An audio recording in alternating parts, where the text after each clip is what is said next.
नमस्कार, आदाब, सत श्री अकाल। स्वागत है आप सभी मित्रों का मेरे YouTube चैनल और नेक्स्ट एग्ज़ाम में।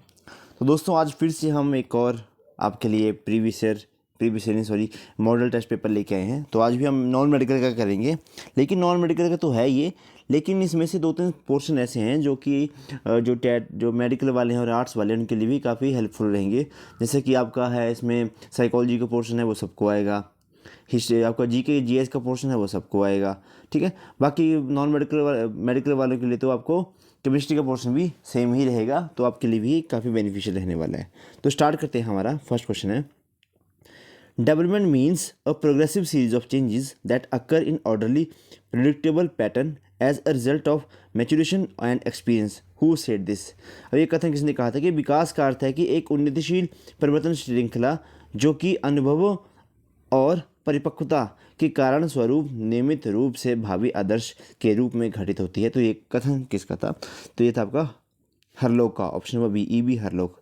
यस, ये आपको एज इट इज़ ही याद करने पड़ते हैं, इनका कोई शॉर्ट ट्रिक नहीं होता है, ये भी आपको याद रखना है। डेवलपमेंट इंक्लूड्स, आप डेवलपमेंट जो है वो किस चीज़ की डेवलपमेंट कहेंगे हम? तो आपको मैच्योर मतलब आपका चाहे मेंटल हो, चाहे आपका शारीरिक हो, मानसिक हो, एनवायरनमेंट से इंटरेक्शन के भी, ठीक है। तो डेवलपमेंट जो है वो आपका क्या रहता है? इन्वायरमेंट से इंक्लूड भी रहता है, मैच्योरिटी रहती है और ग्रोथ एंड कैपेबिलिटी भी होती है आपकी ग्रोथ की है। तो आपका इसका आंसर हो जाएगा ऑल ऑफ दी अबव, ठीक है। डेवलपमेंट तो सब कुछ आएगा। नेक्स्ट है, a child picks up A fall language from A vulgar attendant. अब एक बच्चा है, उसके घर में कोई अटेंडेंट रहेगा, तो वो कुछ गाली गलौज करता होगा, मतलब कुछ अभद्र शब्दों का प्रयोग करता होगा। तो बच्चे वो हैं, देखना कहीं भी आप जाओगे ना, तो आप सबसे पहले उस वहाँ की गालियाँ सीखते हो, ठीक है। मतलब जो वहाँ की सबसे घटिया बात होती है वो आपके दिमाग में एकदम से स्ट्राइक करेगी, ओके। तो उसके जो बच्चे के पेरेंट्स हैं वो सोचते हैं कि हम तो बहुत मतलब अच्छे हैं, तो हमारे बच्चे ने कैसे सीख लिया। तो इसमें पूछा है क्वेश्चन में कि बताइए कौन सा प्रिंसिपल ग्रोथ और डेवलपमेंट का इसमें एप्लीकेबल हो रहा है। तो कौन सा हो रहा है? ऑप्शन नंबर ए इसका सही आंसर रहेगा, क्योंकि इसका इंटरेक्शन हो रहा है क्या बोलते हैं, एनवायरनमेंट के साथ, ओके। जिस एनवायरनमेंट में वो रहेगा उसी का वो बन जाएगा। Language develops is related to, अब जो लैंग्वेज डेवलपमेंट है वो किससे रिलेटेड रहती है? तो option number B, option number C आएगा इसका, ग्रोथ से और डेवलपमेंट से, ठीक है। अब इसमें पियाजे कहते हैं कि पहले डेवलपमेंट होगी, पहले ग्रोथ होगी, फिर आपकी लैंग्वेज आएगी। लेकिन वाइगोस्की कहते हैं कि पहले लैंग्वेज सीखता है बच्चा, उसके बाद वो डेवलपमेंट करता है, ठीक है। ऑप्शन नंबर सी इसका सही आंसर रहेगा। नेक्स्ट है, origin of species means of natural selection. तो नेचुरल सिलेक्शन का जो फिनोमेना था वो किसने दिया था? देखिए, वाइसमैन ने थी आपकी, कौन सी थ्योरी थी? जर्म प्लाज्म की थ्योरी दी थी वाइसमैन ने, ठीक है। और फिर हमारा लैमार्क ने दिया था use and disuse of the organ वाला दिया था, और डार्विन ने दी थी आपकी थ्योरी ओरिजिन ऑफ स्पीसीज की, नेचुरल सिलेक्शन के थ्रू। नेचुरल सिलेक्शन की बात करते हैं, okay. Survival of the fittest.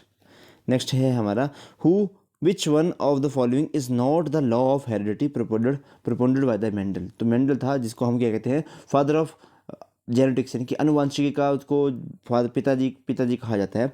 तो बताइए कि इनमें से कौन सा आपका हेरिडिटी का लॉ नहीं है? देखिए, बायो का क्वेश्चन है, लेकिन इसमें भी पूछते हैं ये।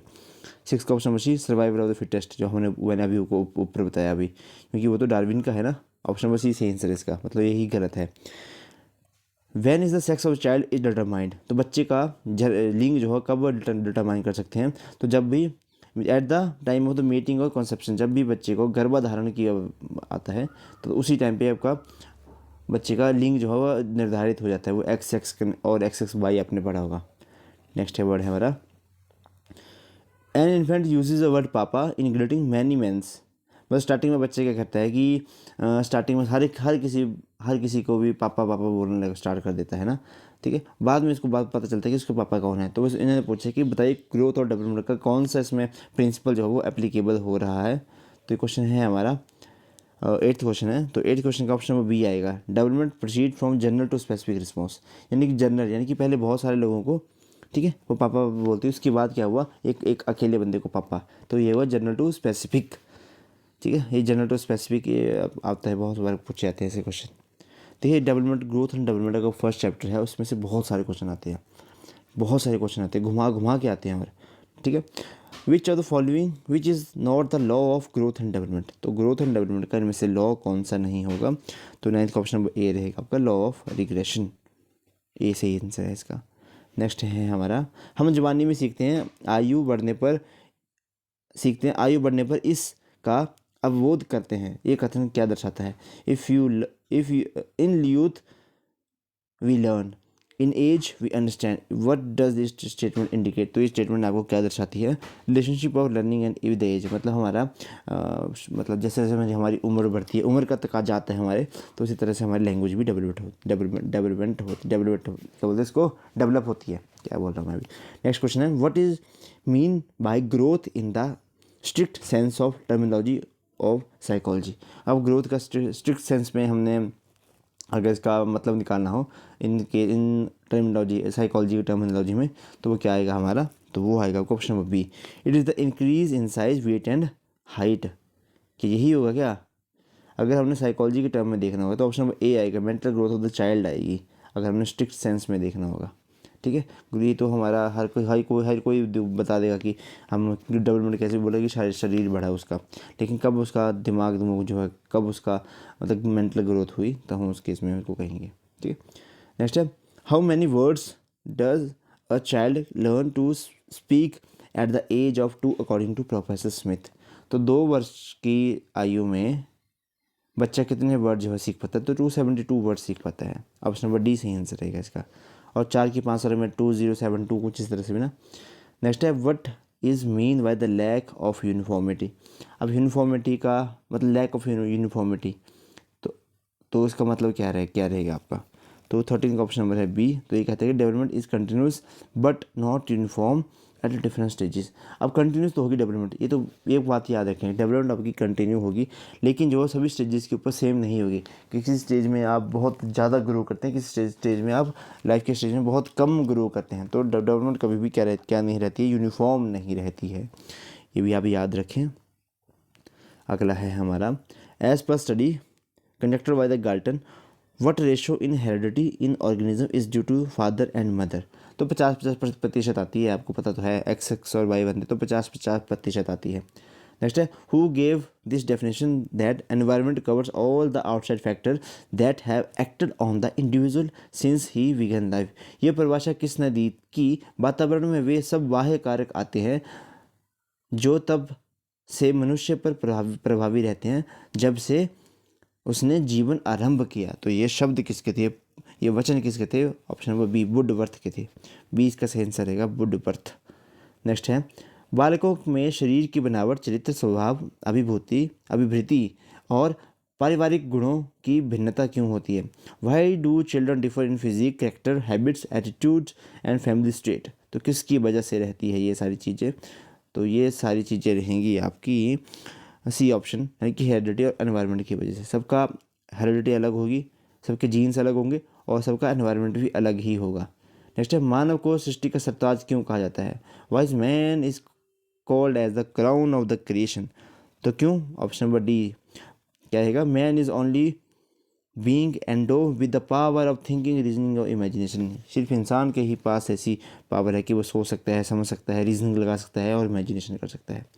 अगला प्रश्न है, who said school is a special environment where a certain quality of like and certain types of activities and occupations are provided with the object of securing child's development along desirable lines? बहुत बड़ा question था, simple इसका answer आपने लिख देना है चुपचाप। John dewy ने इसकी ये लाइन जो है कही थी। नेक्स्ट क्वेश्चन है, किशोरावस्था के दौरान कौन से सामाजिक विकास अवलोकित किए जाते हैं? What social development are observe during the adolescence period? तो कौन से आएंगे? 19 का डी, सारे ही आएंगे इसमें। सेक्स कॉन्शियसनेस भी आती है, फ्रेंडली रिलेशनशिप भी बनता है, सोशल कॉन्शियसनेस भी आती है, यानी कि ऑप्शन नंबर डी इसका सही आंसर रहेगा। ओके, देखिए ये क्वेश्चन आपके लिए बहुत ज़्यादा इंपॉर्टेंट होंगे। क्यों होंगे? क्योंकि आएंगे बार, जितनी बार एक क्वेश्चन सारे सेम ही लगते हैं, आंसर तो सारे सेम ही होंगे। भाई उसके ने वही बातें बोली होंगी और प्याजी ने वही बातें बोली होंगी, लेकिन घुमा के पूछते हैं क्वेश्चन को, इसलिए ज़्यादा से ज़्यादा क्वेश्चन अटेम्प्ट करें। ओके, इनके मैं अगर किसी को सारी वीडियोस देखनी होगी तो प्लेलिस्टें बनी हैं। मैंने बायोलॉजी की तो मैंने बहुत डिटेल में करवाया है, बायोलॉजी के बेसिक, केमिस्ट्री की मैंने करवाया है डिटेल में, और साइकोलॉजी के मैंने MCQ करवाया है प्रीवियस ईयर से लेके हर कुछ। ठीक है, और भी करवाता रहूँगा। आज मैं नॉन मेडिकल का करवा रहा हूँ, कल के लिए मैं आपको शायद आपको मेडिकल या फिर नॉन मेडिकल का, मेडिकल या फिर आपका आर्ट्स का लेके आऊँगा, ठीक है। और साथ में शाम को आपको वीडियो ज़रूर मिला करेगी, चाहे वो हिस्ट्री की होगी, पॉलिटी की होगी, जियोग्राफी की होगी, किसी चीज़ की होगी, वो भी आपको मतलब टाइम टू टाइम मिलती रहेगी। नेक्स्ट है, what is the sensory motor stage stage of cognitive development. तो सेंसरी मोटर स्टेज होगी 0 से लेकर 2 वर्ष तक, यानी कि ऑप्शन नंबर ए इसका सही आंसर रहेगा, जब बच्चा अपनी सेंसेस से सीखता है, ठीक है। नेक्स्ट है, इन विच फील्ड वाइगोस्की वर्क। तो वाइगोस्की कहाँ किसने वर्क किया था, वाइगोस्की ने क्या किया था, सोशल, कल्चर और लैंग्वेज, SCL वाइगोस्की से याद रखना, SCL। कोग्निटिव से किसने किया था, आपका पियाजे ने किया था। मॉरल से किसने किया था, आपके कोहलबर्ग ने किया था। ये आपको सीधे सीधे याद रखना है। Active learning takes place when, अब वो आपका एक्टिव लर्निंग कब होती है, ये इसमें पूछा गया है। तो एक्टिव लर्निंग कब होगी इसमें आपकी, तो option number C, there is a active involvement of student in the process of learning. जब बच्चों का एक्टिव इन्वॉल्वमेंट रहेगा सीखने के प्रति, तभी क्या रहेगा, आपका एक्टिव लर्निंग होगी। समस्या चिंतन को जन्म देती है और चिंतन डैश को पाने ढूंढने की में सहायता करता है। प्रॉब्लम से हम सोचते हैं और सोचने की वजह से हमें क्या आता है, सॉल्यूशन मिलता है। ऑप्शन नंबर बी इसका सही आंसर रहेगा, ठीक है। सोचने की वजह से हमें क्या मिलता है, समाधान मिलता है, बी सही उत्तर है इसका। नेक्स्ट है हमारा, इंटेलिजेंस इज द ग्लोबल और aggregate capacity of a man to think rationally, act purposefully and deal effectively with the environment, who gave this definition. बुद्धि मनुष्य को सदोद्देश्य कार्य करने, विवेकपूर्ण चिंतन करने व वातावरण से प्रभावी व्यवहार करने में की समग्र क्षमता है, यह परिभाषा किसने दी। तो 24 का ऑप्शन नंबर ए है, तो ये डेविड वेस्लर ने दी थी। नेक्स्ट है हमारा, तरक्कीय गणितीय बुद्धि क्या है। लॉजिकल मैथमेटिकल इंटेलिजेंस जो है वो क्या है रहेगी, 4 ऑप्शन है आपके पास। तो यह गणित की समस्या को हल करने में मदद करती है। It is related to the solving mathematical problem, तो यही सीख है, ऑप्शन नंबर ए ही सही आंसर आ जाएगा इसका। नेक्स्ट है हमारा, वार्तालाप का वास्तविक और मानसिक आधार क्या है। What is the real and psychic basic of speech. तो स्पीच का मतलब क्या रहेगा आपका basic, all of the above आएगा कि क्या आएगा, बी बताया इन्होंने, थॉट। वार्तालाप का मुझे लगता है कि सारा कुछ ही आएगा, लैंग्वेज भी आती है, थॉट भी आते हैं और उनके जेस्चर्स भी आते हैं, तो ऑल ऑफ द अबव होना चाहिए इसका आंसर, ठीक है। बुक में तो बहुत गलती है भाई, बुक को अब कोई भी फॉलो करेगी, इतनी गलती है, इतनी गलती कि मतलब क्या ही बोलें। अब मैं नाम नहीं लूँगा कि कौन कौन सी बुक्स में कितनी कितनी गलतियाँ हैं, कौन कौन सी बुक्स अच्छी भी हैं, ऐसा नहीं कि बुक्स अच्छी नहीं हैं, बुक्स अच्छी भी हैं। महिलाओं को किस चीज़ ने विविध क्षेत्रों में जिम्मेवारियों का निर्वहन करने के लिए सक्षम आश्वस्त किया है। What has made women confident to shoulder responsibilities in different field. तो इनमें से कौन सा आंसर आएगा आपका, और 27 का ऑप्शन नंबर डी आंसर आएगा आपका, यानी कि सारा, मतलब हर जगह पे विमेन को जो है वो अब आगे आ रही हैं इस तरह का। इस जगत में मनुष्यों से में भेदभाव है, individual in this world differ with regards to. इस संसार में जो है वो हर कोई एक दूसरे से अलग है, क्यों है, ऑप्शन नंबर डी सही आंसर रहेगा। अपने colour, physics, attitude, intelligence, option number D, यानी कि सारे ऑप्शन इसमें सही हैं। नेक्स्ट है हमारा, जो हम देते हैं वही पाते हैं, मतलब जो हम बोओगे वही काटेंगे। तो ये इन्होंने पूछा कि किस तरह का ये आपका किस तरह का है ये, तो इसमें से क्या आंसर आएगा आपका, 29 का ऑप्शन नंबर है हमारा बी ऑप्शन, यानी कि सामाजिक विकास, ठीक है। जो भी हम सोसाइटी को हम देते हैं वही हमें सोसाइटी हमें वापस देती है। What are the 3 types of handicapped children. तो फिजिकली, मेंटली, इमोशनली 3 तरह के आपके इसमें आपके रहते हैं हैंडीकैप्ड चिल्ड्रन। चलो चलिए ये हो गया। अब फिजिक्स और केमिस्ट्री के लिखते हैं, जल्दी जल्दी से करेंगे इनको, ठीक है। एक एंगस्ट्रॉम कितना रहता है, तो इसमें तो ऑप्शन ही नहीं है, 10⁻⁻10, सॉरी हाँ मैं बता रहे हैं मैं आंसर, क्योंकि इन्होंने मिलीमीटर दिया है यहाँ पे, तो मिलीमीटर के तो मिली भी इसमें ऐड होंगे, तो ऑप्शन नंबर इसमें कितना होना चाहिए, बी या सी। 31 का ऑप्शन नंबर है यहाँ पे बी ऑप्शन, यस, मिलीमीटर दिया है ना, ये याद रखना है आपने। हमें पता है कि 10⁻⁻10 पढ़ा होगा आप सभी ने, इतने मीटर के कितने ना, तो इतना याद रखें। तो क्वेश्चन बहुत अच्छा था ये, ऑप्शन बी सही आंसर है इसका। नेक्स्ट है, क्योंकि मिली में शायद 3 जीरो होती है ना, तो 3 जीरो इसमें और ऐड हो जाएंगी, 3 जीरो का मतलब है -10। Distance covered by the vehicle is measured by, तो डिस्टेंस कितना कवर किया तो ऑडोमीटर करता है वो, तो 32 का ऑप्शन नंबर ए ऑडोमीटर करता है आपका, कि कितना आपने किलोमीटर चल चुके हैं अब तक। नेक्स्ट है, 1 Newton force on the mass 0.5 gram produce an acceleration of, F = ma आ जाएगा इसमें, तो किसने कितना है सॉल्व करके ए वाला फॉर्मूला लगाना, F equal to M A पूछा है ना, तो फोर्स 1/0.5 ग्राम। तो इस तरह से मीटर पर सेकंड में है, तो न्यूटन की यूनिट कहते हैं किलोग्राम मीटर पर सेकंड, कुछ इस तरह से रहते हैं इसके। तो इसको जब अभी काट वर्ड दोगे तो इसमें से क्या रहेगा आपका 33 का ऑप्शन नंबर सी आएगा, 2000 मीटर पर सेकंड। ठीक है, क्योंकि किलोग्राम है तो उसमें जीरो और भी कुछ बहुत कुछ ऐड होता होगा इसमें, तो ऑप्शन नंबर सी सही से आएगा इसका। If the radius of the earth reduce by 1% keeping its mass unchange the change in the acceleration due to gravity will be, अगर हम मतलब कम कर दें 1% तक कम कर दें हमारा अर्थ की रेडियस को और मास उसको सेम ही रहने दें तो क्या होगा, तो चेंज आएगा कि नहीं आएगा। 34 का ऑप्शन नंबर ए रहेगा, इंक्रीज बाय 2%, बढ़ेगी भाई, एक्सेलरेशन बढ़ेगी ही बढ़ेगी। Which of the following is self adjustment force, self adjustment force इनमें से कौन सी फोर्स है, option number A static force, static friction, option number A सही आंसर रहेगा इसका। Why railway tracks are laid on the large sized wooden sleepers, wooden sleeper, अब तो स्लीपर इसमें सीमेंटेड भी आ गए हैं, लेकिन वुडन स्लीपर के ऊपर क्यों रखा जाता है रेलवे के ट्रैक को, और बहुत सारे उसमें कंक्रीट जैसे बिछाए होते हैं, ऐसा क्यों होता है। ठीक है, क्यों होता है, क्योंकि ताकि जो ग्राउंड के ऊपर नीचे जो उनका प्रेशर है वो कम पड़े। ठीक है, और वो हिले भी ना, ठीक है, जब वो ट्रेन आती है तो बड़ी ज़्यादा वाइब्रेशन होती है, वाइब्रेशन की वजह से आपको पता है खिसक सकती है इधर उधर। नेक्स्ट है value of the escape velocity from the earth surface is, ये क्वेश्चन बहुत अच्छा है। अब एस्केप वेलोसिटी क्या होती है, मतलब इतनी किस वेलोसिटी से आपकी कोई चीज़ को धरती से लेके ऊपर फेंके ताकि वो स्पेस में चली जाए, उसको हम कहते हैं एस्केप वेलोसिटी। तो ऑप्शन नंबर बी 11.2 किलोमीटर पर सेकंड की स्पीड से फेंकना पड़ेगा। ठीक है, नेक्स्ट है विच of the following distance time graph represent one dimensional uniform motion, तो वन डायमेंशनल यूनिफॉर्म मोशन तो आपका कौन दिखा रहे हैं, ये तो नहीं दिखा रहे हैं, ये होगा ऑप्शन नंबर डी सही आंसर इसका, डी सही answer. Next the minimum value of charge on an object can not less than, minimum value of charge जो है वो किसी ऑब्जेक्ट की मतलब किससे कम नहीं हो सकती है, तो 39 का ऑप्शन नंबर है ए 1.6 × 10⁻19 कूलम।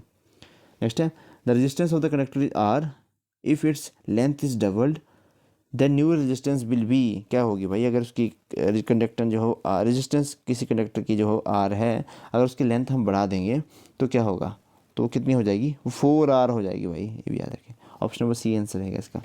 ऐसे क्वेश्चन बहुत बार पूछे जाते हैं, फिजिक्स वालों अच्छे से करो। नेक्स्ट है the magnetic field lines due to straight wire carrying current a, तो 41 का ऑप्शन नंबर है आपका B option circular. For making a strong electromagnet the material of the core should be, अब हमने बहुत स्ट्रॉन्ग तगड़े वाला इलेक्ट्रोमैग्नेट बनाना है तो हमारा इसमें कोर जो है कैसा होना चाहिए, वो सॉफ्ट आयरन का होना चाहिए, ऑप्शन नंबर ए सही आंसर रहेगा इसका। इलेक्ट्रिक मोटर कन्वर्ट्स, इलेक्ट्रिकल आपकी मोटर रहेगी वो इलेक्ट्रिकल एनर्जी को किस में कन्वर्ट, मैकेनिकल एनर्जी में कन्वर्ट करती है, क्या करती है, हाँ इलेक्ट्रिकल एनर्जी को आपकी मैकेनिकल एनर्जी में कन्वर्ट करती है आपकी electric motor. Which of the following is use as a fuse wire, तो फ्यूज़ वायर जो है आपको मतलब फ्यूज़ वायर यूज़ होती है तो कॉपर टिन को तो यूज़ करेंगे ही नहीं, अलॉय ही होगा पक्का ज़रूर इसमें, तो 44 का ऑप्शन नंबर सी है अलॉय ऑफ लेड और टिन का। नेक्स्ट है हमारा विच of the following describe the common domestic power supply in India, तो घर में जो आपको आती है तो कितने वोल्ट की आती है, तो 220 वोल्ट की तो आती है, वो हर्ट्स कितनी होगी वो भी तो आपको पता होना चाहिए, क्योंकि 220 तो आपको दो ऑप्शन में मिल रहा है, कितना रहेगा, 45 का ऑप्शन नंबर सी है, 50 हर्ट्स की होती है। ठीक है, 220 वॉट और 50 हर्ट्स। नेक्स्ट है what happen during the charging of acid cell, जब हम किसी एसिड सेल को चार्ज करेंगे तो उस केस में क्या होता है, तो 46 का ऑप्शन नंबर ए वोल्टेज जो है इंक्रीज हो जाती है। A light ray of is incident normally on a plane mirror, what is the, अच्छा नॉर्मली जो है किसी प्लेन मिरर के ऊपर पड़ रही है, the angle of reflection will be, normal light अगर आ रही है तो 0 डिग्री है से अगर सीधी सीधी फेंकोगे तो उसी दिशा में वो वापस आ जाती है 0 डिग्री। यह सनसेट और sunset looks more red at mid day because क्या, और एट सनसेट और sunrise sun looks more red than at mid day, क्यों रहता है, तो कल भी हमने पढ़ा था, तो कल तो हमने इसका ऑप्शन नंबर डी देखा था स्कैटरिंग ऑफ लाइट की वजह से, तो ऑप्शन नंबर डी ही सही आंसर है। सिलेंड्रिकल लेंस जो है वो किस चीज़ को कम करने में हेल्प करती है, तो वो रहता है आपका एस्टिग्मेटिज्म। ऑप्शन नंबर डी सही आंसर रहेगा। मायोपिया और हाइपरमेट्रोपिया, लॉन्ग फार साइटनेस और शॉर्ट साइटेडनेस। नेक्स्ट है the focal length of an object, the focal length of an objective of a microscope is. Focal length किसी ऑब्जेक्टिव की मतलब क्या रहती है, तो 50 में का ऑप्शन नंबर है आपका B option, less than a focal length of a eyepiece. Next है formation of a rainbow light from the sun और वाटर ड्रॉपलेट अंडरगोज। तो कौन से मतलब क्या होता है, अब रेनबो बनता है कि वाटर ड्रॉपलेट की वजह से, जब सन और वाटर मतलब जब सन की रेस वाटर के ड्रॉपलेट के पास आर पार जाती है, तो उसमें से कौन सा फिनोमेना जो है काम आएगा, तो वो रहेगा आपका dispersion and total internal reflection. Option number C सही आंसर रहेगा। माइलेज किसकी वजह से होता है, तो option number C total internal reflection की वजह से आता है mirage. The power of lens is -2d, the focal length of lens is, power of lens है -2d और तो फोकल लेंथ उसकी क्या रहेगी, तो 53 का ऑप्शन नंबर सी है -0.5। Which one is not produced by the sound wave in the air, तो साउंड वेव की वजह से इनमें से क्या प्रोड्यूस नहीं होता है, 54 का ऑप्शन है आपका A polarization. Shape of tornado can be, तो कोनिकल रहता है कि फनल शेप रहता है, वो टोर्नेडो का शेप जो हो क्या रहता है, 55 का ऑप्शन नंबर बी है फनल शेप रहता है। तूफान आपके चक्रवात वो फनल शेप के तो होते हैं। Cyclone develops in Philippines and Japan are called, उनको हम कहते हैं टाइफून। ऑप्शन नंबर बी है अब सही आंसर है आपका, ठीक है। विली विली उनको कहते हैं शायद ऑस्ट्रेलिया में, हरिकेन्स कहते हैं जब वो अटलांटिक ओशन के आसपास आते हैं, ठीक है। और हम तो इनको तूफान कहते हैं, या फिर हम कहते हैं टोर्नेडो। हाँ एक है टाइफून, तो उनको जापान और फिलीपींस वगैरह में कहा जाता है। तो 56 का ऑप्शन नंबर बी है typhoon. The zone which more prone to earthquake is, सबसे ज़्यादा अर्थक्वेक जो हो कहाँ आते हैं, तो आपको पता है कि कहाँ आते हैं सबसे ज़्यादा, तो जो आपका रिंग ऑफ पैसिफिक फायर है वहाँ भी सबसे ज़्यादा डिस्टर्बेंस रहती है, वोल्केनो भी वहीं एरप्ट होते हैं और जनरली भूकंप भी उसी के आसपास आते हैं। 57 का ऑप्शन नंबर ये फॉल्ट जोन में आते हैं। Moon complete one rotation on its axis as it completes one revolution of earth, इसका क्या रीज़न रहेगा, 58 का ऑप्शन नंबर है because of this only one face of the moon is seen every time. ठीक है, मतलब होता क्या है कि जब हमारी अर्थ, क्योंकि हमारा जो मून है वो हमारी अर्थ के साथ जो रोटेट कर रहा होता है, ठीक है, तो हमें क्या होता है कि उसकी स्पीड और इसकी speed I think approximately same ही रहेगी, तो हमें सिर्फ एक ही फेज़ मून का जो है बार बार दिखता है, ठीक है। Among which of the Mitch among मतलब मॉर्निंग स्टार किसको कहते हैं, सीधी सी बात है। 59 का ऑप्शन नंबर है ए वीनस को। Musical sound is characterized by, musical sound को हम किससे करेक्टराइज कर सकते हैं, option number B series of similar impulse following each other regularly. Next question है cotton plant require dash time manure, cotton के प्लांट को मतलब एक तो काली मिट्टी चाहिए, काली मिट्टी को और कौन सी मिट्टी कहते हैं, हम रेगूर मृदा कहते हैं, तो कितने टाइम इसको चाहिए, प्लांट रिक्वायर मतलब कितने मैच्योर होने के लिए, सॉरी मैन्योर पढ़ा है मैंने इसको, कितना टाइम चाहिए मैच्योर होने का, तो 6 से लेकर 8 मंथ चाहिए, ठीक है। Rearing of silk worm is known as, silk worm को करते हैं हम सेरिकल्चर से, और एपीकल्चर होता है हमारा जब हम मधुमक्खी पालन करते हैं, फ्लोरिकल्चर होता है हमारा जब हम फ्लावर की रेयरिंग करते हैं, ठीक है। Bakelite is not use for, bakelite is not use for, अब बेकेलाइट किसके लिए यूज़ नहीं होगा आपका, इलेक्ट्रिकल स्विचेस के लिए भी होगा, handle of utensil, making toys के लिए शायद नहीं होगा। 63 का ऑप्शन नंबर सी ही है मेकिंग टॉय, क्योंकि टॉय कुछ के लिए आपका, अब बेकेलाइट जो है इलेक्ट्रोस्टैटिक प्लास्टिक से बना होता है ना, ताकि वो मतलब एक बार बनता है वो दोबारा से उनको मोल्ड नहीं किया जा सकता, और टॉयज़ तो भाई जितने अगर ज़्यादा मोल्ड होगा तो पॉल्यूशन ज़्यादा होगा, तो इसलिए उनको सॉफ्ट प्लास्टिक से ही बनाया जाता है।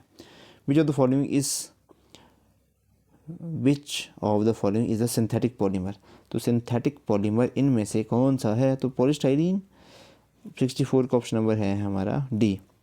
पीएच स्केल क्या मेज़र करता है, तो पीएच स्केल आपका क्या मेज़र करेगा, पीएच क्या होता है, negative logarithm of hydronium ion concentration, तो ये किसको मेज़र करता है आपका, तो 65 का ऑप्शन बी है concentration of the hydrogen ion. Base है value of pH of, base की वैल्यू कितनी रहेगी, मोर देन 7 रहेगी, और लेस देन 7 होगा आपका एसिड, और एक को जो 7 ही होगा उसको हम न्यूट्रल कहते हैं। During indigestion the pain and the irritation of the stomach occur due to, जब हम अपचन, खाना पचता नहीं है तो हमारे पेट में जो है दर्द होना स्टार्ट हो जाती है। तो दर्द किसकी वजह से होती है? क्योंकि हमारे पेट के अंदर बहुत सारा HCl बन जाता है, हाइड्रोक्लोरिक एसिड हमारे पेट के अंदर बहुत ज़्यादा बन जाता है। 2.0 से कम ही होता है इसका pH वैल्यू। जब इसकी वैल्यू बहुत ज़्यादा pH हो जाती है तो हमें एसिडिटी हो जाती है, फिर हम पीते हैं इनो, और इनो क्या है? बेसिक है। और जब एसिड बेसिक के बेस के साथ मिलता है तो होती है रिएक्शन, कौन सी? Neutralization reaction. Mahatma Gandhi start Dandi march for, Mahatma Gandhi ने दांडी मार्च स्टार्ट किया था, वो नमक के लिए किया था। ऑप्शन नंबर बी सही आंसर है। Number of neutron in heavy water atom is, neutron में दो होते हैं शायद इसमें ना, D2 और ड्यूटेरियम को हम हैवी वाटर कहते हैं ना। तो लिखे तुम एक बार 69 का ऑप्शन नंबर बी है, 69 का ऑप्शन नंबर बी। तो एक न्यूट्रॉन होता है इनके अकॉर्डिंग तो। अच्छा, मैं हाइड्रोजन वाले के कर रहा था, ड्यूटेरियम को। ये इन्होंने D2O पूछा है, D2O ये होता है आपका हैवी वाटर। और heavy water as a use होता है आपका मॉडरेटर आपके न्यूक्लियर रिएक्टर्स में। An electron has principal quantum number 3, the number of its shell and orbital are respectively. अगर प्रिंसिपल क्वांटम नंबर उसका 3 है तो कितने शेल होंगे उसमें? 3 होगा तो होंगे उसके 3 ही उसमें शायद, हाँ 3 ही होंगे उसके शेल, और 9 उसमें ऑर्बिटल होंगे। ठीक है, 9 उसमें ऑर्बिटल होंगे, 3 शेल होंगे और 9 उसमें ऑर्बिटल होंगे। ठीक है, नेक्स्ट क्वेश्चन देखेंगे। The energy of an electron in nth orbit of hydrogen is, nth orbit of किसी हाइड्रोजन में मतलब कितने आपके ऑर्बिटल रहेंगे? nth number of orbital, energy कितनी पूछी है उन्होंने? तो 71 का ऑप्शन नंबर है सी, -13.6 n² इलेक्ट्रॉन वोल्ट।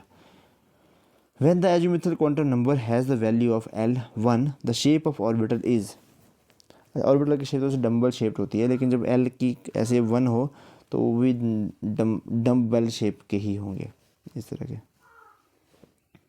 नेक्स्ट है 1 mole of glucose 1 complete combustion is found produce 2840 kilo joule.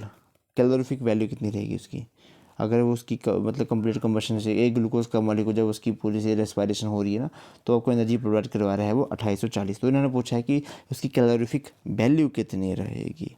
तो कैलोरीफिक वैल्यू रहे होती है उसकी, इसको याद ही कर लें, 15 पॉइंट, ऑप्शन नंबर बी आएगा, 15.78 किलो जूल पर ग्राम। The intensive property among this quantities is, अच्छा इनमें से इंटेंसिव प्रॉपर्टी कौन सी रहती है इन क्वांटिटीज़ के मध्य में? तो मास और volume. Next during the isothermal expansion of an ideal gas it's, जब आइसोथर्मल एक्सपेंशन होता है किसी आइडियल गैस का तो क्या होता है? एनर्जी कम होती है, ज़्यादा होती है, एंथैल्पी बढ़ती है, कम होती है, क्या है? Option number C, internal energy remain unaffected. Option number C, internal energy, क्योंकि आइसोथर्मल हो रही है ना तो उसमें क्या होगा? इंटरनल एनर्जी अनअफेक्टेड रहेगी। तो इसको बैलेंस करने को बताया, बैलेंस करने को, हाँ बैलेंस करने को बताइए। तो क्वेश्चन हाइड्रोजन है H2, क्लोरीन है Cl2, ठीक है, HCl है तो इसमें 2 लगा देंगे बस, प्रोडक्ट में 2 लग जाएगा तो बैलेंस हो जाएगी फिर। हाँ तो 76 का ऑप्शन नंबर है बी, हाँ सही आंसर है। चलो ठीक है, विच ऑफ रिएक्शन, अच्छा बताइए कि इसमें कौन सा ऑक्सीडाइज हो रहा है, कौन सा रिड्यूस हो रहा है? PbO तो ऑक्सीजन छोड़ रहा है तो ये क्या हो रहा है? रिड्यूस हो रहा है, रिड्यूस हो रहा है ना ये। 77 का ऑप्शन नंबर सी, एक मिनट देख लेता हूँ मैं। हाँ लेड जो है रिड्यूस, Pb रिड्यूस हो रहा है और carbon dioxide is getting oxide, क्योंकि कार्बन को क्या हो रही है? इसको ऑक्सीजन, गेन ऑफ ऑक्सीजन होता है ऑक्सीडेशन, और लूज ऑफ ऑक्सीडेशन होता है आपका reduction. According to the electronic concept oxidation involve, तो इलेक्ट्रॉनिक कॉन्सेप्ट के अकॉर्डिंग अगर हम देखें तो ऑक्सीडेशन को हम किस में कहेंगे? तो लॉस ऑफ इलेक्ट्रॉन। तो 78 का आंसर है आपका ए, लॉस ऑफ 1 और मोर इलेक्ट्रॉन ही है। Oxidation number of N in HN3, तो हम HN3 का में ऑक्सीडेशन स्टेट कितनी, ऑक्सीडेशन नंबर कितना रहेगा? तो 79 का ऑप्शन नंबर डी है आपका, ठीक है। नेक्स्ट है given compound A2 whose total D से और is 1.4 angstrom, the atomic covalent radius of an atom is. अच्छा क्वेश्चन है, बहुत अच्छे लेवल का क्वेश्चन है, तो ये तो रट्टा ही मार लो इसको, अगर आ जाएगा 0.7, ठीक है, हाफ जैसा कर दिया उसको बस। A2 है ना तो इतना एंगस्ट्रॉम है तो उसको हाफ कर दियो बस। Which among the following will have greatest size, तो इन सब में सबसे ग्रेटेस्ट साइज जो है वो किसका होगा। तो दो ऑप्शन तो आपको सिमिलर दिख रहे होंगे। तो 80 का ऑप्शन नंबर 81 का ऑप्शन नंबर है आपका बी। बी है बी इसको क्या हुआ है यहाँ पे, इसमें गेन ऑफ इलेक्ट्रॉन भी हुआ है एक, ठीक है, तो उसका साइज जो है थोड़ा सा बढ़ जाएगा। The energy required to remove the electron from a gases atom from its ground state is called. Energy require, जो हमें एनर्जी रिक्वायर होती है ना कि इलेक्ट्रॉन को रिमूव करने थे गैसेस स्टेट में, इसको हम क्या कहेंगे। तो 82 का ऑप्शन नंबर रहेगा आपका B, ionisation energy. Which property of metal makes them suitable for bell and string, तो मेलेबिलिटी सॉरी सोनरस की प्रॉपर्टी और स्ट्रिंग्स, तो इसमें से कौन सा आएगा फिर। इन्होंने पूछा to making for bells and strings, तो इसमें तो फिर दो ऑप्शन आ रहे हैं। तो 83 का ऑप्शन नंबर है ऐसे इन्होंने बताया है, इन्होंने डी ऑप्शन बताया है। देखिए बेल बनाने की, लेकिन बेल बनाने के लिए उसको चपटा करना पड़ेगा, तो वो मेलेबिलिटी की प्रॉपर्टी है, ठीक है। और सोनरस की प्रॉपर्टी तो वो बाद में आ गई, क्योंकि वो बजेगी उससे आवाज़ आएगी, तो वो सोनरस की प्रॉपर्टी आएगी। अच्छा ये आया electronic configuration of alkaline earth metal, यानी कि अल्कलाइन अर्थ मेटल का आपका इलेक्ट्रॉनिक कन्फिगरेशन कितनी होगी, कौन सी होगी इसमें से। तो इसमें रहेगा मैग्नीशियम वगैरह के देख लो 12, तो कौन सी ही आ रही है इसमें। तो ऑप्शन नंबर 84 का ऑप्शन नंबर है सी ही है। मैग्नीशियम वगैरह की देख लो ना, तो सी ही है। 1s2 2s2 2p6 3s2। Next है alkali metals are good reducing agent because they are easily. Alkali metal अच्छे रिड्यूसिंग एजेंट होते हैं, क्यों। रिड्यूसिंग एजेंट हैं तो उसका मतलब ये है कि वो इलेक्ट्रॉन जो है जल्दी लूज़ कर देते हैं, तो ऑप्शन नंबर बी सही आंसर रहेगा इनका। Thermite is a mixture of, thermite जो है किसका मिक्सचर है, शायद कल भी क्वेश्चन किया था। Option number B ferric oxide और aluminium powder. Bone black can be prepared by, bone black किससे प्रिपेयर होता है। Option number C treating with H2SO4। Coal can not give, तो कोल से हमें क्या नहीं मिल सकता, तो कोल से हमें कैन नॉट गिव, तो 88 का ऑप्शन नंबर है इसमें बी ऑप्शन। लिथियम तो चलो नहीं मिलेगा, पर अमोनिया भी कहाँ से मिलेगा। विच of the following statement about Coke is wrong, Coke के बारे में कौन सी कथन जो है गलत है। It is a good oxidising agent, ये गलत है। हाइब्रिडाइजेशन ऑफ ग्रेफाइट इज़, तो ग्रेफाइट की हाइब्रिडाइजेशन जो है कितनी रहेगी, तो 90 का ऑप्शन बी है sp2। मैथमेटिकल क्वेश्चन है, कर लेना भाई, इनको आंसर बता देता हूँ मैं। 91 का सी,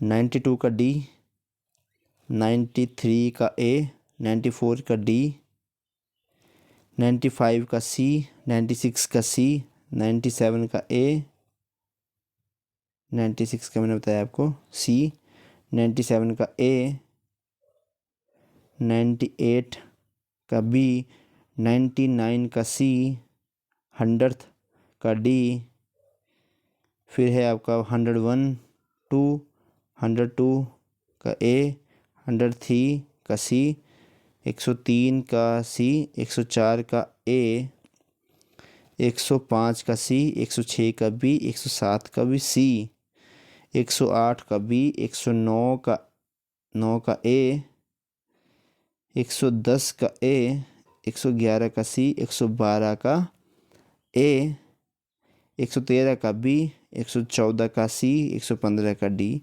116 का सी, फिर है 117 का डी, 118 का ए, 119 का बी, 120 का ए, 121 का भी ए, 121 में करवाऊँगा आपको। हिमाचल प्रदेश का गठन कब हुआ था, 15 अप्रैल 1948 को हुआ था। ऑप्शन नंबर ए सही आंसर है इसका। Which district of Himachal Pradesh has his head quarter is highest place, तो हाईएस्ट प्लेस के ऊपर तो केलांग ही होगा इसमें से। 122 का ऑप्शन नंबर सी है। अच्छा सबसे ज़्यादा वाटर वॉल्यूम, सबसे ज़्यादा पानी कौन सी नदी लेके जाती है हिमाचल प्रदेश में, तो वो चिनाब नदी। ऑप्शन नंबर सी सही आंसर रहेगा। हिमाचल का क्षेत्रफल जो है कितना रहेगा, तो 32,000 तो है ही, तो 32,863 भी है, 63 भी दिया है उन्होंने, तो उन्होंने थोड़े से फिगर्स के साथ खेल लिया है। तो ऑप्शन नंबर इसमें ए ऑप्शन सही है, ए ऑप्शन सही है। 33,000, इसको मैं डाउटफुल रख रहा हूँ क्योंकि मेरे को आंकड़े कन्फर्म नहीं है। युआन किस देश की मुद्रा है? तो युआन है आपके जापान की। युआन की जापान। तो रेनमिनबी किसकी है? 125 का बी है। युआन आपकी चाइना की और रेनमिनबी आपकी जापान की, याद रखें। What is the layer of the atmosphere near the earth? तो स्ट्रेटोस्फीयर है कि ट्रोपोस्फीयर है? हमारे अर्थ के सरफेस के पास कौन सी लेयर है? तो ट्रोपोस्फीयर है। ट्रोपोस्फीयर फिर स्ट्रेटोस्फीयर आती है। मॉर्निंग स्टार और इवनिंग स्टार किसको कहते हैं? तो वीनस को कहते हैं। ऑप्शन बी सही आंसर है। नेक्स्ट है हमारा, what types of mountain are Himalayan are? Himalayan जो है वो फोल्ड माउंटेन है, ब्लॉक माउंटेन है, तो वो बने हैं हमारे हिमालयज बने हैं। D option fold mountain. Auto exchange start in 1913। Where was the first auto exchange start हुआ था? तो वो कहाँ हुआ था? ऑप्शन बी शिमला में हुआ था। Biggest fresh water lake in India? तो वो है आपकी वुलर लेक, जम्मू कश्मीर में। What is the rank of India in fertilisation project production? तो फर्टिलाइजेशन में प्रोडक्शन करने में हमारा तीसरा स्थान है। भारत की जो बिल्कुल साउथ मोस्ट पॉइंट है वो कौन सी है? तो वो है आपकी इंदिरा कॉल के इंदिरा पॉइंट। साउथ मोस्ट पूछा है ना, ईस्ट साउथ। हाँ, तो इंदिरा पॉइंट है। इंदिरा कॉल तो आपकी नॉर्थ मोस्ट है। तो 132 का ऑप्शन नंबर डी है। किबिथू, ये तो अरुणाचल प्रदेश का गांव है ना, जहाँ पे आपकी ईस्ट मोस्ट बिंदु है भारत का। भारत के राष्ट्रीय गान वंदे मातरम। राष्ट्रीय सॉन्ग ऊपर देखो इन्होंने गान लिखा है लेकिन गीत है ये।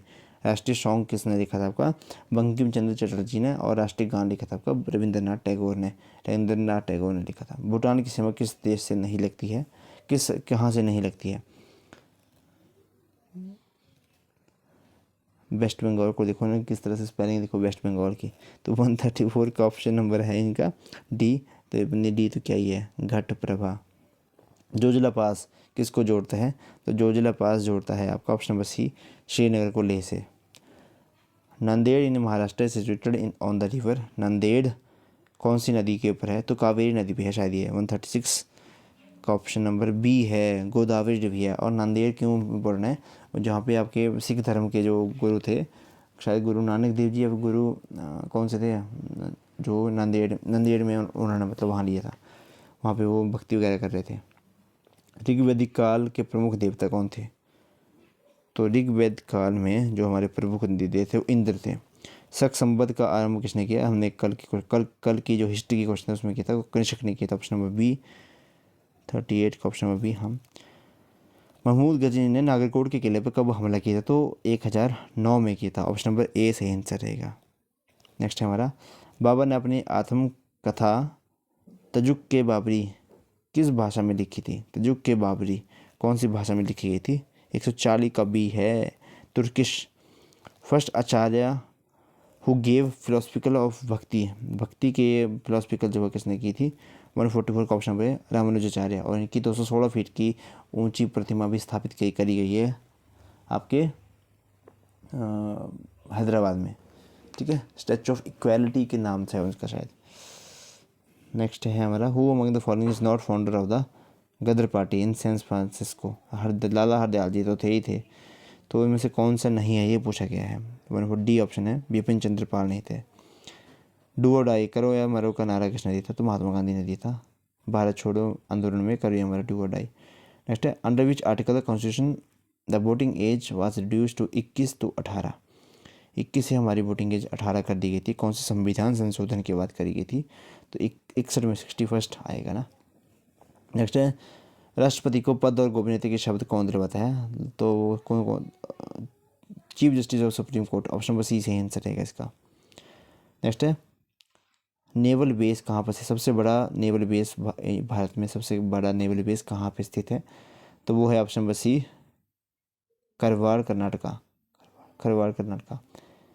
अच्छा, language wording of preamble of an Indian constitution आज टेकन फ्रॉम द, मतलब कहाँ से आपने जो हमारी प्रस्तावना है उसका जो लैंग्वेज है वो हमने कहाँ से ली है? तो वो ली है हमने ऑस्ट्रेलिया से। एचपी कमीशन जो Himachal Pradesh PCS Himachal Pradesh public service commission की मतलब कमीशन जो हो किसने कब स्थापित किया गया था? तो डी ऑप्शन 1971 में स्थापित किया था। रीजनल काउंसिल के हिमाचल प्रदेश के जो रीजनल काउंसिल के प्रथम अध्यक्ष कौन थे? तो कौन थे इनमें रीजनल काउंसिल के? ऑप्शन नंबर बी ठाकुर करम Singh. Who was the first chief justice of Himachal Pradesh high court? तो ऑप्शन नंबर ए है जस्टिस हमदुल्ला बेग, पहले आपके क्या थे, chief justice of high court थे। देखो ये हो गया आज के आपके क्वेश्चन, मैंने पूरी कोशिश की कि अच्छे से करवाऊँ, ठीक है। एक्सप्लेनेशन नहीं दे पाता हूँ अभी, पर ऐसा है कि जो भी है वो ठीक है, ठीक है, आपके लिए रिवीजन पैक हो जाता है। तो वीडियो अच्छी लगी तो प्लीज़ वीडियो को लाइक करें, और जो चैनल पे फर्स्ट टाइम है प्लीज़ चैनल को सब्सक्राइब जो है ज़रूर करके जाएँ। तो इसी के साथ हम वीडियो को यहीं समाप्त करते हैं। आपका दिन शुभ हो, धन्यवाद, जय हिंद, जय हिमाचल।